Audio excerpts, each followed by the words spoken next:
तेरे नाम की माला जपते जपते भव से पार जा रहा हूँ, हे माँ गंगे मैं प्रयाग आ रहा हूँ।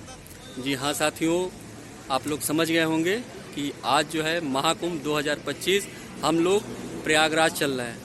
तो चलेंगे वहाँ पर और कुछ समय वहाँ व्यतीत करेंगे। बस जा रही है, इसी बस में हमारा भी सीट मिल गया है। तो चलिए चलते हैं हम लोग महाकुंभ प्रयागराज।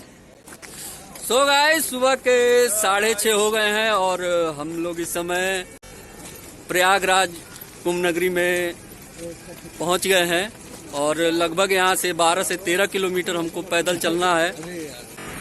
तो समय थोड़ा बहुत ज़्यादा लगा क्योंकि जाम बहुत इस समय चल रहा है, जाम लगा हुआ है।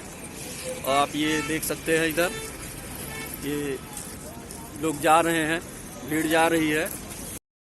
आज की तारीख में भी बहुत ही भीड़ लगा हुआ है। देखिए ये बसें खड़ी हुई हैं और ये भीड़ चल रही है और बहुत दूरी तक आपको पैदल यात्रा करनी पड़ सकती है। तो अपना सोच समझ करके आएँ और आना भी ज़रूरी है क्योंकि यह महाकुंभ है। लगभग 144 साल के बाद ऐसे दुर्लभ ग्रह नक्षत्रों का मिलन हुआ है, तो यह महाकुंभ पड़ा है। सुबह का समय है और सूर्य देवता उदय होते हुए सामने बहुत ही सुंदर, मन को मोह लेने वाला दृश्य देख के अपने आप में ही मन प्रफुल्लित हो जा रहा है और लोगों की भीड़ चलती जा रही है। इसी के बीच में चिड़ियों की चहचहाहट की आवाज़ आ रही है। चिड़ियों की चहचहाने की आप सुन रहे होंगे। ये और भी मन को मोह लेने वाला दृश्य है। तो साथियों, बस से उतर के और लगभग 3 किलोमीटर चलने के बाद शटल सेवा बस मिली है जो कि हमको त्रिवेणी संगम के पास लगभग पहुंचाएगी वहाँ। और ये है ये बस जो कि यात्रीगण बैठे हुए हैं और हमें तो स्थान नहीं मिला बैठने का, तो खड़े हैं फिलहाल अभी। तो भैया ये है प्रयागराज संगम, देख लीजिए यही समागम है। और निरहुआ रिक्शा वाला 100 रुपया। देखिए कितना जो है लूटा जा रहा है यहाँ पर। और माता जी लोग बता रही है कि जी, और यहाँ पे बिल्कुल लुटहाई मचल बा भैया, बिल्कुल। लोग कह रहे हैं कि भीड़ कम हो गई है, लेकिन ऐसा कुछ नहीं है साथियों। आज की तारीख में भी यह भीड़ जो है वैसी ही बनी हुई है। और ऐसा माना जाता है महाकुंभ का आयोजन ज्योतिष घटनाओं के आधार पर होता है। महाकुंभ में नागा, साधु, अघोरी और सन्यासी शामिल होते हैं। महाकुंभ साधु, संतों, ऋषियों और मुनियों के लिए ध्यान और साधना का विशेष काल माना जाता है। और भीड़ देखिए, अभी तो हम ऐसी जगह हैं जहां पर कि भीड़ ज़्यादा नहीं है, कम है, लोग दूरी दूरी पर चल रहे हैं। लेकिन जैसे जैसे हम लोग आगे बढ़ेंगे भीड़ हमको मिलती जाएगी। जितनी पास हम लोग जाएंगे त्रिवेणी संगम के, देखिए कैसे बच्चे, बूढ़े, जवान सभी लोग कतार में चलते हुए।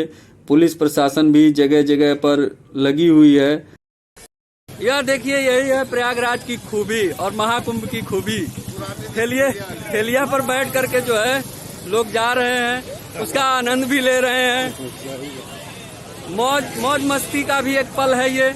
और कोई कहे कि मैं पाप नहाने से धुल जाएगा, तो नहीं धुलेगा। जब तक आपका मन साफ नहीं होगा, मन में पवित्रता नहीं होगी, तब तक जो है आपके पाप नहीं धुलेंगे। भैया ऐसा लग रहा है कि जैसे हम लोग पलायन कर रहे हैं। इसी प्रकार देखिए कितना अच्छा खूबसूरत सा दृश्य है। जगह जगह से लोग आए हैं, पता नहीं कहाँ कहाँ से लोग आए हैं, कितनी दूर से आए हैं।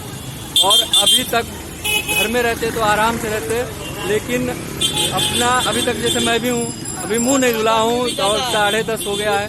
गर्मी ज़्यादा है और भैया लोग कह रहे हैं कि गर्मी बहुत ज़्यादा है, तो ये भी एक समस्या है। रात में तो ठंड थी तो जैकेट पहन लिए, स्वेटर पहन लिए। अब इसको अब कहाँ इसको उतार करके रखे। तो हमको सुविधा तो मिल रही है ठेलिया पे बैठ के जाने के लिए, लेकिन इनकी भी 2 रुपए की कमाई हो रही है। लेकिन ये गलत काम कर रहे हैं कि यह कुछ ज़्यादा ही पैसे लेकर के लोगों को लूट रहे हैं। और साथियों, चलते चलते मैं भी थक गया और थक के चूर हो गया, बेहाल हो गया। तो मैं भी जो है ठेलिया पे आखिर में बैठ ही गया। क्या करें, पैर थक गया है। तो ठेलिया पे बैठ के ठेलिया का मैं मज़ा ले रहा हूँ। और आप भी आइए तो इन सब चीज़ों का आनंद ले लीजिए। क्योंकि जीवन में पता नहीं फिर कब महाकुंभ लगेगा, कब हम आएंगे नहीं आएंगे, और जीवन में क्या होगा क्या नहीं होगा कौन जानता है। साथियों, अब हम लोग ऐसी जगह पर आ गए हैं, ये ओवर ब्रिज के नीचे, कि जहाँ पर चारों तरफ से लोग जो इधर से उधर से डाइवर्जन हो गए थे वो आकर के यहाँ पर धीरे धीरे मिल रहे हैं। और बहुत ही सुंदर सा विहंगम मनमोहक दृश्य है। जनसंख्या बहुत ही ज़्यादा है, ये देख सकते हैं आप। और ये देखिए सास बहू ननद है ऐसा लग रहा है, या जो भी है, लेकिन हाथ में हाथ पकड़ के कैसे चल रही हैं कि एक दूसरे से बिछड़ ना जाएं। और होना भी चाहिए, अगर जो आप साथ में आए हैं तो हाथ पकड़ के रहिए, गमछे से बांध करके रहिए, पल्लू से बांध करके रहिए, चाहे ओढ़नी से बांध लीजिए। देखिए संगम जाने का मार्ग है यह, लेकिन साथ में रहिए। और बच्चे हैं अगर जो या बुजुर्ग हैं तो उनका साथ तो कतई ना छोड़े, क्योंकि जवान आदमी एक बार जरूर मिल जाएगा आपको, लेकिन बच्चे और बूढ़ों में थोड़ी सी समस्या हो जाती है। और अपना मोबाइल नंबर लिख करके बच्चों और बुजुर्गों के जेब में जरूर डाल दें, और कोशिश करें कि साथ ना ही छूटे। महाकुंभ में साथियों आना चाहिए। देखिए महाकुंभ जो है एक समागम है, यहाँ पर कोई ना छोटा है ना बड़ा है, ना अमीर है ना गरीब है। अब इसमें बताइए कौन है यहाँ पे अमीर, कौन गरीब है? कोई दिख रहा है?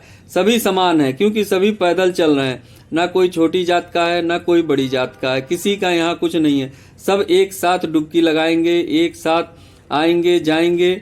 इसीलिए इसको कहा गया है महाकुंभ। कुंभ इसलिए जो है अपनी जो घमंड है उसको छोड़िए, अपने अहम को छोड़िए, और जो है महाकुंभ में एक बार जरूर आइए और यहाँ पे स्नान कीजिए। देखिए कितनी जनता, यहाँ से वहाँ तक सिर्फ जनता ही जनता दिखाई दे रही है। साथियों यह महाकुंभ जो है हिंदू धर्म का एक बहुत बड़ा त्योहार है। यह हर 12 साल पर मनाया जाता है। महाकुंभ में ऐसा कहते हैं कि स्नान करने से पाप धुल जाते हैं और मोक्ष की प्राप्ति होती है। लेकिन मैं तो कहूँगा साथियों, एक बार धुल करके पाप आप वापस जाएंगे फिर पाप करेंगे, ऐसा मत करिएगा, क्योंकि जब तक आप मन से साफ नहीं होंगे आपका पाप नहीं धुलेगा। इसमें कोई बता सकता है कौन गरीब है और कौन अमीर है? मुझे तो ये सारे के सारे गरीब दिखते हैं। देखिए भाई साहब बाल छिलवा करके आए हुए हैं। गरीब इसलिए हैं कि आप भी उस स्थान पे जा रहे हैं जहाँ एक गरीब दुखी आदमी जाता है और वह अपनी मन्नत मांगता है। इसका मतलब कि बड़े से बड़ा आदमी भी दुखी है। इसलिए जो भी आपके जीवन में खुश रहने की कोशिश कीजिए और ऐसे दार्शनिक तीर्थ स्थलों पर एक बार जरूर जाइए। ये देखिए भीड़ जो कि है लगातार बढ़ती जा रही है, बढ़ती जा रही। वो दूर तक आपको केवल जो है भीड़ ही भीड़ दिखाई दे रही है, इंसान ही इंसान दिखाई दे रहे हैं। और यहाँ पर लगातार पुलिस जो है वह बोल भी रही है कि जिस घाट पे आपको मौका मिले उस घाट पर ही स्नान कर लीजिए।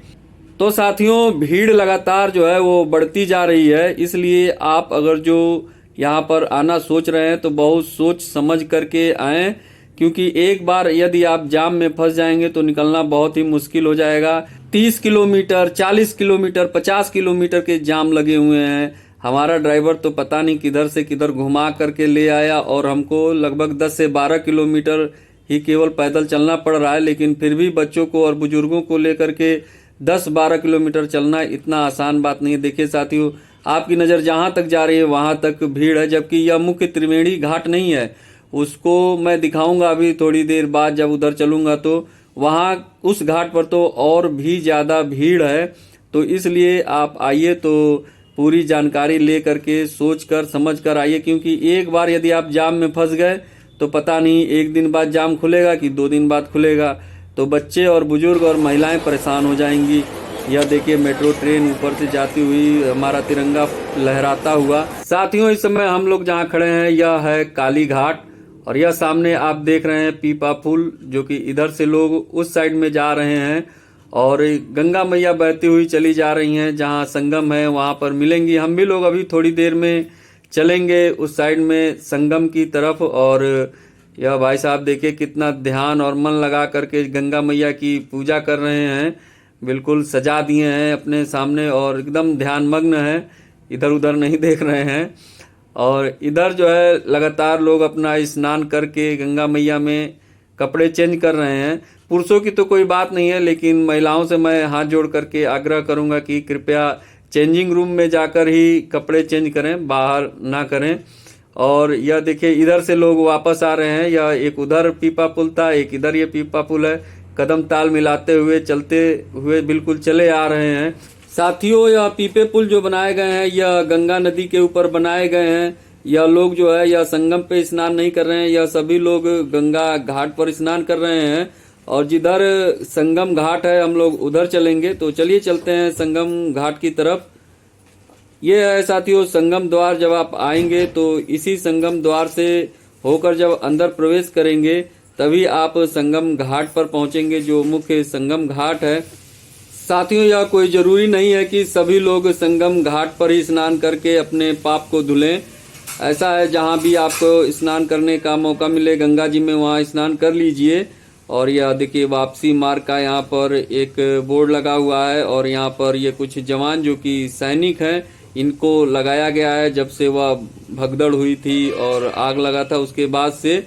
तो साथियों, अब हम लोग आ गए हैं त्रिवेणी संगम घाट के पास में और यही वह त्रिवेणी संगम घाट है जहां पर लोग लालायित होकर के अपने पाप धुलने के लिए आ रहे हैं। लेकिन जैसा मैं पहले ही बता चुका हूं, जब तक आपका मन साफ नहीं होगा आपके पाप नहीं धुलेंगे। लेकिन फिलहाल आइए, गंगा मैया है, क्या पता आपके पाप कुछ कम कर दें। तो त्रिवेणी संगम घाट पर इसी प्रकार की भीड़ लगी हुई है, आप देख सकते हैं। तो भीड़ को ध्यान में रखते हुए आप आएं और बूढ़े और बच्चों का साथ ना छोड़ें, उनका ख्याल रखें। मिलते हैं दूसरे दिन नए वीडियो के साथ, तब तक के लिए हर हर गंगे।